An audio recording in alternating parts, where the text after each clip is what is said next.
But the guys on the trading floor, when I arrived there before making the film, I got there and a bunch of them, they were going, "Oh, Patrick Bateman," and patting me on the back and going, "Oh, yeah, we love him." And I was like, "Yeah, ironically, right?" And they were like, "What do you mean?"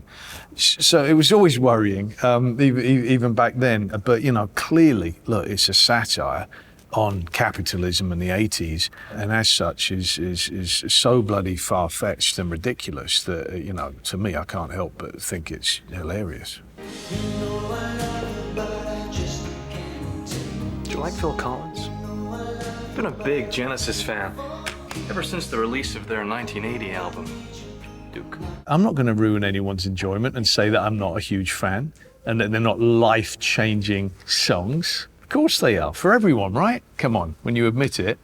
For me, music's so much a part of actually building characters as well. Like for Amsterdam, David and I were listening to and watching a lot of jazz documentaries, etc. And I use all sorts of different music to help me, get into the mood when I'm working. Because emotion really comes through the ears, something that you notice when you're in the edit room. You really see how you can see the visual, keep that the same, but change the music, and it absolutely changes the way you feel about it. So it's such a, joy of life. Get a goddamn job, Al. You got a negative attitude.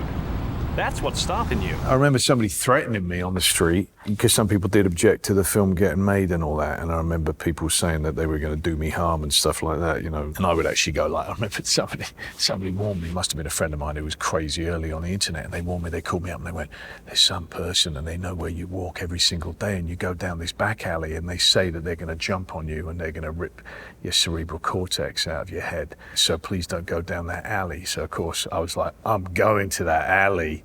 I want to see what happens. And unfortunately, nothing. I kept walking up and down it going, "Where are they? Come on." But nothing ever happened.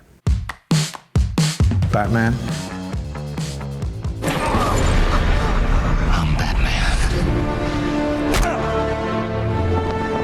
Yeah, what a weirdo, right? Jumping around town at night in a bat outfit. In many ways, in the same way that people were telling me, "Hey, you can't go play Patrick Bateman, it's career suicide." And I was like, bring it on. I definitely want to do that. Other people also said, "Hey, if you play Batman, that's it. You're never going to play anything else again. You will always be Batman." And I went, bring it on. Let's see if that happens. Because I just always felt like, look, if I don't have the skill to be able to rise above that, then I don't deserve to either. I absolutely know and cherish the fact that that will be the role I'm probably remembered for most, ever. He's an iconic, larger than life role. But I don't view it really as, being stopped in the street.